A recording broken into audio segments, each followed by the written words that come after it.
All right, welcome. Here we are for our new bush trip.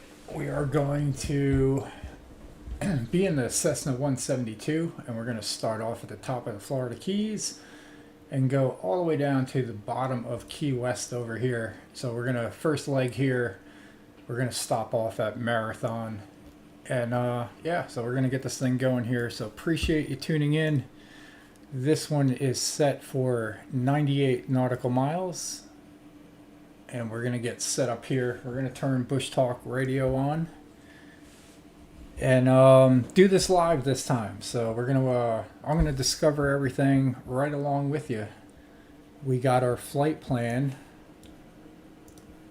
set up here, and we're just, we added a bunch of waypoints here to keep on track with the, all the different little islands that run along the Florida Keys. So we're going to be following that flight plan, and we're going to see what Bushtalk Radio has in for us. I do think we're starting on the runway here.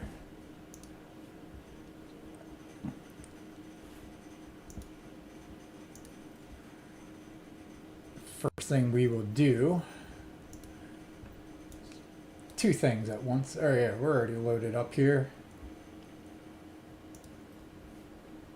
First thing we'll do is set our time of the day. We're in live weather. We'll do a little sunset. Bring up ATC just in case they want to talk to us. And we're going to depart out to, we're really going southwest, so we'll say south.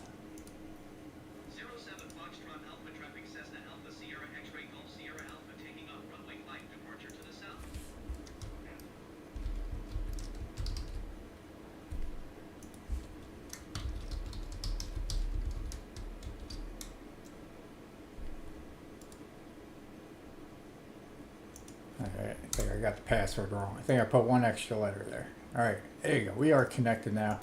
So here's our plane.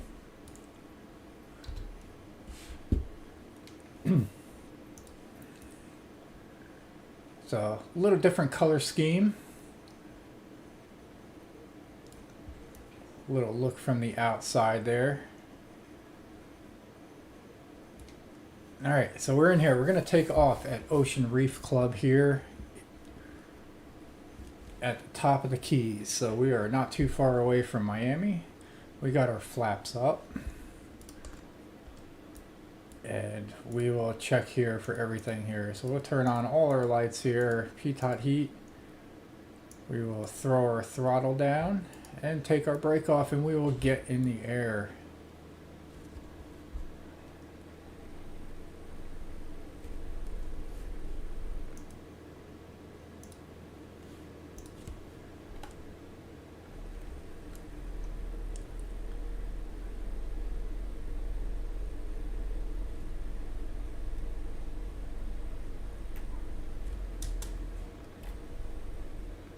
Just our camera view, and we have liftoff, ladies and gentlemen.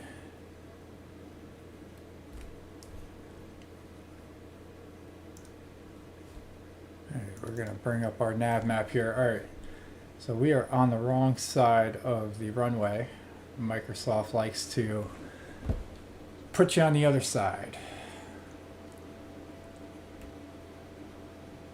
So we're going to spin around. Get a good look view here of the Atlantic Ocean.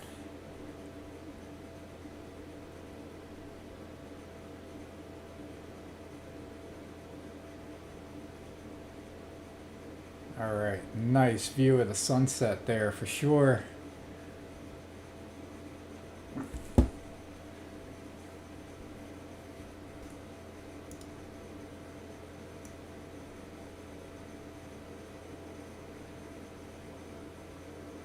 We're going to keep this pretty low.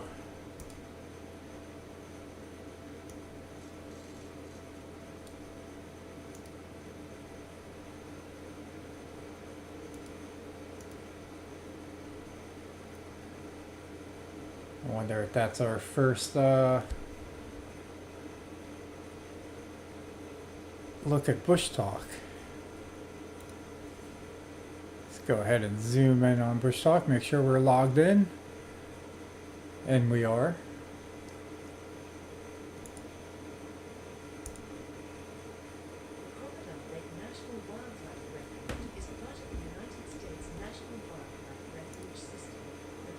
North Key Largo, less than 40 miles south of Miami off SR 905.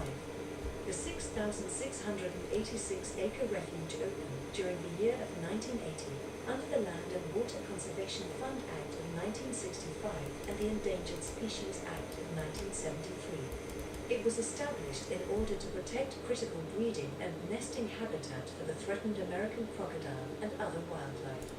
This area also includes 650 acres of open water in and around the refuge. In addition to being one of only 3 breeding populations of the American crocodile, the refuge is home to tropical hardwood hammock, mangrove forest, and salt marsh. It is administered as part of the National Key Deer Refuge, which is also located in the Florida Keys. Alright, Crocodile Lake National Wildlife Refuge is our first Bushtalk Radio on this trip. So there's 4 of them coming up next, all down there. We'll see which ones we have time to play and which ones they play automatically. So we are at cruising altitude speed here, and we got a little bit of time to enjoy our sunset.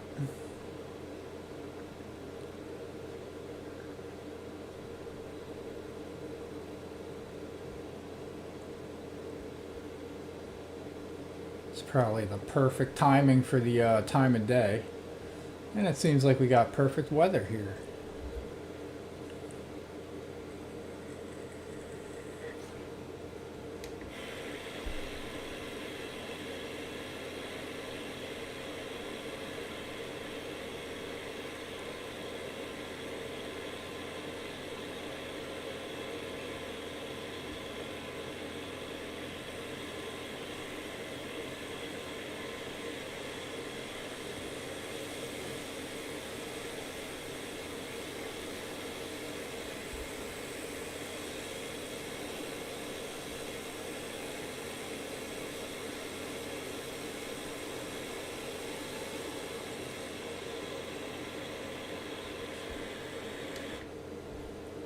All right, let's see what that, let's see what that first one is here. See if it comes up. Don't know just yet, but I can probably pull that up on Bushtalks and see what it is. So it's Jules Undersea Lodge. And I know this one off here has got to be the coral reefs. Yeah, the Florida Reef. And that one in the middle is John Pennekamp Coral Reef State Park. And the one furthest one away over here is the African Queen Boat. So, yep, there is Jules Undersea Lodge. Just popped up on the radar. Bushtalk Radio on that one. Jules Undersea Lodge is an American hotel located in Key Largo, Florida, and is the only underwater hotel in the United States. It is 30 feet deep on the ocean floor, and guests have to scuba dive to get to their rooms. The hotel is located at the bottom of the and was opened in 1986. The hotel's name comes from the novelist Jules Verne, author of 20,000 Leagues Under the Sea. Scuba certification is required for entrance as the front door is located 21 feet underwater. Jules has had over 10,000 overnight guests in its 30 years of operation. Today, many certified divers who are interested stay in the Jules Underwater Lodge, and some who meet the skill and bottom time requirements and participate in underwater experiments in the Marine Lab can elect to receive specialty diver recognition from PADI or NORAD as a recreational aquanaut. This is the only recreational aquanaut qualification available worldwide. Today, Aquanaut Hotel guests must scuba dive to reach the facility, and a nearby land base offers diving lessons for people who are unfamiliar with the activity. Years ago, non-scuba diving guests were taken down to the lodge breathing air pumped down from the surface through a long hose similar to a garden hose, but this practice was discontinued and now all guests must scuba dive to the lodge entrance 5 fathoms below. The air hose system has been replaced by a hooker rig, featuring modern scuba regulator second stages, and is often used by guests and the operations crew to get back and forth to the lodge without donning scuba gear. Alright, that was that one. Let's go ahead and play the Florida Reef. The Florida Reef is the only living coral barrier reef in the continental United States. It is the third largest coral barrier reef system in the world. It lies a few miles seaward of the Florida Keys, is about 4 miles wide and extends 270 kilometers from Foy Rocks just east of Salter Key to just south of the Marquesas Keys. The barrier reef tract forms a great arc, concentric with the Florida Keys, with the northern end, in Biscayne National Park, oriented north-south from the western end, south of the Marquesas Keys, oriented east-west. The rest of the reef outside Biscayne National Park lies within John Pennekamp Coral Reef State Park and the Florida Keys National Marine Sanctuary. Isolated coral patch reefs occur northward from Biscayne National Park as far north as Stewart, in Martin County. Coral reefs are also found in Dry Tortugas National Park west of the Marquesas Keys. There are more than 6,000 individual reefs in the system.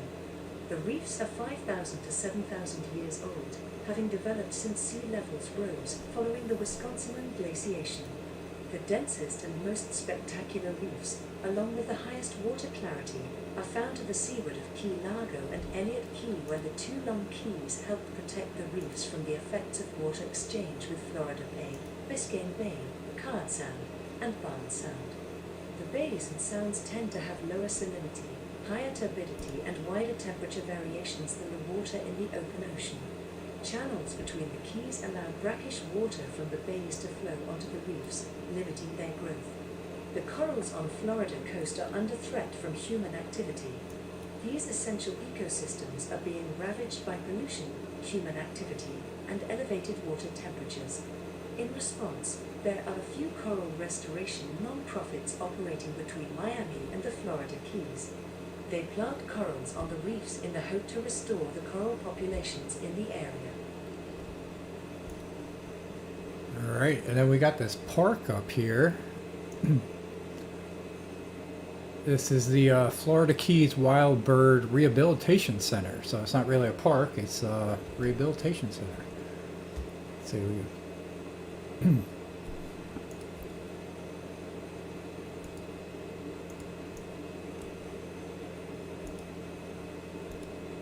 The Florida Keys Wild Bird Rehabilitation Center Incorporated is a not-for-profit organization dedicated to the rescue, rehabilitation, and release of native and migratory wild birds that have been harmed or displaced, providing or locating a humane shelter for those birds that cannot be released, and educating the public towards the importance of coexistence with all wild bird species. The history of the Florida Keys Wild Bird Center centers around one woman known as the Bird Lady. It is a name that our founder, Laura Quinn, earned over the years as she created a natural legacy rescuing and rehabilitating wild birds. Originally a statistician and mathematics teacher, Quinn always loved nature. She and her husband were sailors, eventually relocating to a home in Lower Matacumbe Bay. When asked about her time on the boat, she said, "I'd get bored on the boat. I tried to knit or crochet, but woodworking seemed to be the thing I could do that was okay to get wet." To counter her boredom, Laura began carving native birds that she encountered in the Keys. Have a birdgency? 24/7 Bird Emergency Hotline. 305 852 to 4486 extension 1. Alright, the Snake Creek Bridge. Snake Creek Bridge is a bascule bridge in the village of Isla Mirada in the Florida Keys. The single-leaf bascule bridge carries the overseas highway over Snake Creek, connecting Plantation Key and Windley Key. It is located near mile marker 86. The bridge was completed in 1981 when a number of new bridges were being built to modernize the overseas highway. It is the third bridge that has existed at this location. The first bridge, which carried the overseas railroad, was built in the early 1900s. A second bridge built in the 1920s next to the railroad bridge carried the first overseas highway, though the highway would later be shifted to railroad bridge in the 1940s, which was retrofitted for automobile use. The Snake Creek Bridge is notable for being the only remaining drawbridge operating in the Florida Keys. It gained this distinction in the late 2000s when the overseas highways drawbridge over Jewfish Creek was replaced by the current Jewfish Creek Bridge in 2008, and the closure and abandonment of the Boot Key Harbor drawbridge in Marathon in 2009. Alright, and this is a little Bushtalk Radio about this town right here, which I actually stayed here on vacation one time, so this one is a little interesting to me. Isla Smyrna is an incorporated village in Monroe County, Florida, United States. It is located directly between Miami and Key West on 5 islands: Tea-Table Key, Lower Matacumbe Key, Upper Matacumbe Key, Windley Key and Plantation Key in the Florida Keys. As of the 2020 census, the village had a population of 7,107, up from 6,119 in 2010. History. The name Isla Morada, Purple Island, came from early Spanish explorers in the area. Isla Morada was the location of one of the stations of the overseas railroad.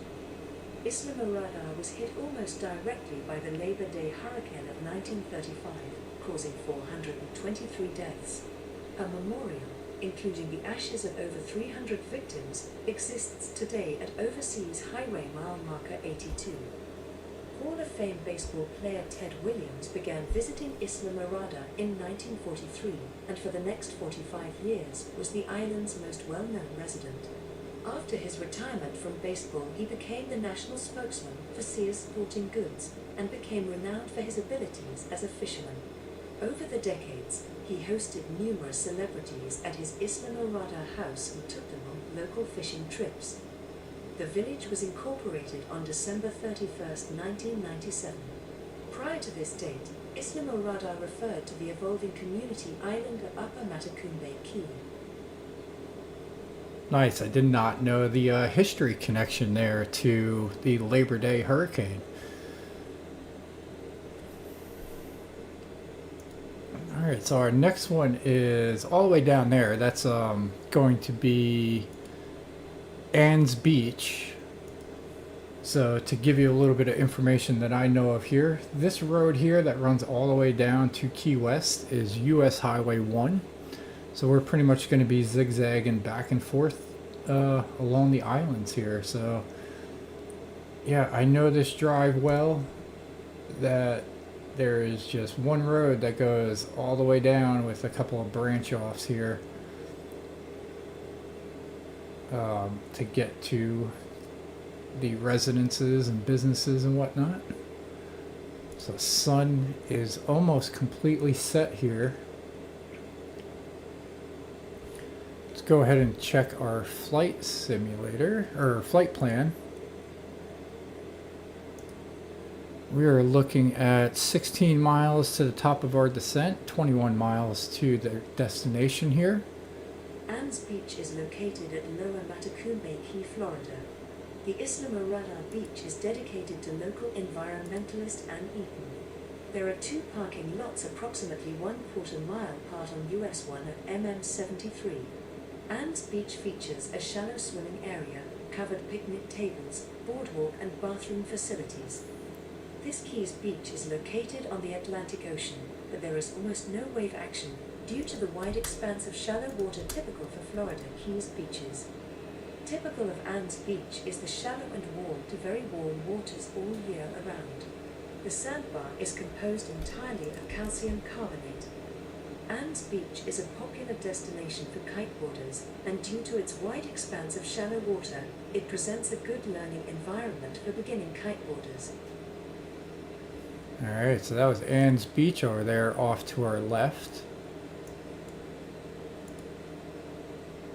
Next one that we're going to hit is probably going to be Long Key State Park. I think that might be it over here.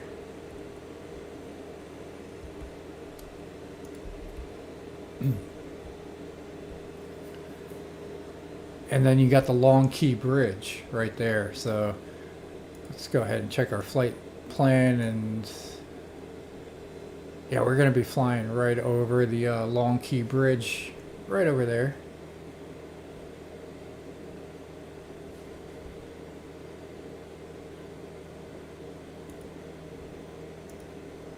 Long Key State Park is a 965-acre Florida state park located on Long Key, one of the Florida Keys, in Monroe County, Florida, United States. It is at mile marker 67.5 on US 1-67400 Overseas Highway. Prehistoric coral reefs grew here over the course of millennia when the sea level was over 20 feet deeper. The remnants came to form Long Key and the rest of the Florida Keys. By the early 20th century, Long Key became an important depot for the completed Key West extension of the Florida East Coast Railroad.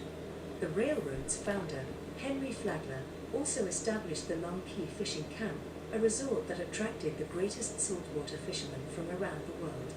But it did not last for long, when in 1935, the Labor Day hurricane devastated the club, the railroad, and much of the Keys. The land that came to comprise the park was acquired between 1961 and 1973, with the official opening in 1969.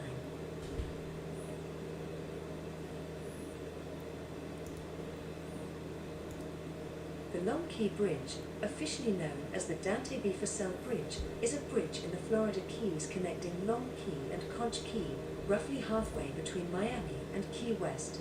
At a length of nearly 2.5 miles, it is the second longest bridge on the overseas highway after the 7-mile bridge. The current bridge opened in 1982, replacing the parallel Long Key Viaduct, which carried the overseas railroad from 1907 to 1935 and was repurposed for highway use shortly after. Opening in 1982, the current bridge was built as part of a modernization effort for the entire overseas highway to replace the aging historic bridges originally built for the overseas railroad. The current bridge is a box girder structure built from precast, pre-stressed concrete sections. The bridge consists of 103 spans total, 2 of which are 117 feet long, with the remaining spans at a length of 118 feet. The spans are supported by a series of V-shaped piers. This method allowed the superstructure to be pieced together in less than 12 months. Bridges built in the Keys at this time were some of the first in North America to be built using this method. The current bridge is officially named after U.S. Representative Dante Fussell, who served from 1955 to 1993. He is best known for championing legislation to create Biscayne National Park. All right, and that is our airport up here. So I'm just going to let Bushtalk kind of pick out what that is, and we're going to get ready for our descent to land into Marathon.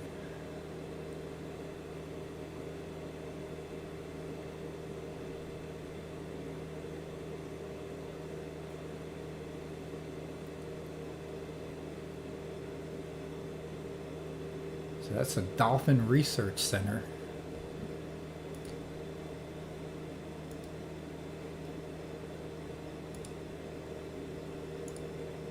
The Dolphin Research Center is a dolphinarium on Grassy Key, Florida. The 90,000 square foot series of saltwater lagoons is home to several dolphins and California sea lions. As of 2018, DRC listed 26 dolphins as currently residing at its facilities. 25 of the dolphins are bottlenose dolphins, while the other dolphin is an Atlantic spotted dolphin. 22 of the dolphins were born in captivity, while one was captured from the wild. 2 of the bottlenose dolphins and the Atlantic spotted dolphin were rescued from the wild. It is also home to 4 sea lions and several exotic birds. The Dolphin Research Center is a dolphinarium on Alright, and as we're landing, we'll probably get a Bushtalk Radio on the town of Marathon. I reduced my throttle, I increased some flaps. We're going to turn off autopilot and start our descent here. So as we're landing, that'll probably play the marathon information, so don't be alarmed for it. We'll just do our thing and try to make a smooth landing as possible over here to end our first of 2 flights here for the Keys. So definitely a lot of Bushtalk Radio. So a little less talking for me, a little less work, I guess. So this one seems to be pretty good, and we seem to adjust the time pretty well. That we got to enjoy the sunset. We're gonna bring up our flight plan here. We're gonna check the wind. So we got 30 knots coming into our face from the right. So it's gonna be a little sideways landing here. So we gotta aim into the wind. Or no, we're going downwind. So wind 30 at our back. Alright, so that makes landing a little trickier, but we're just in the 172, so it shouldn't be too bad.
Marathon is a city in the middle of the Florida Keys, in Monroe County, Florida, United States.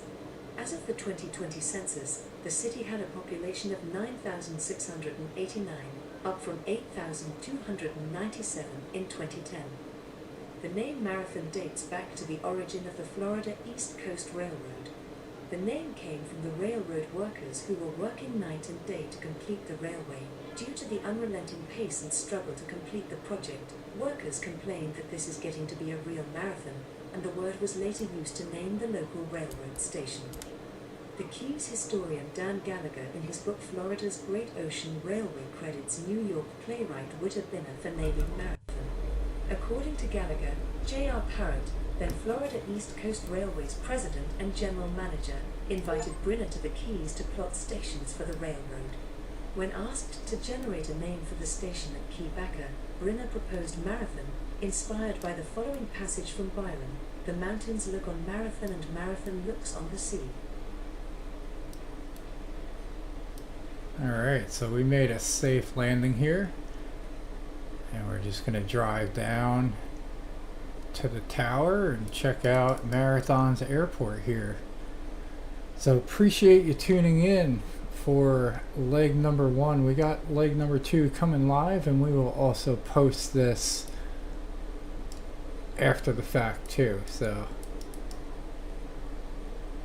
just testing out a new format here to hopefully be able to make everything smooth and steady for these homemade bush trips.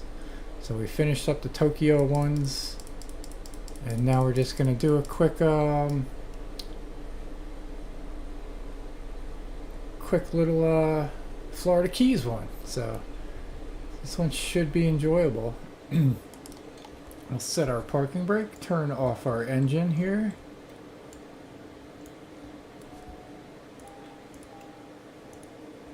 And call that a day. So appreciate you tuning in. We will see you tomorrow.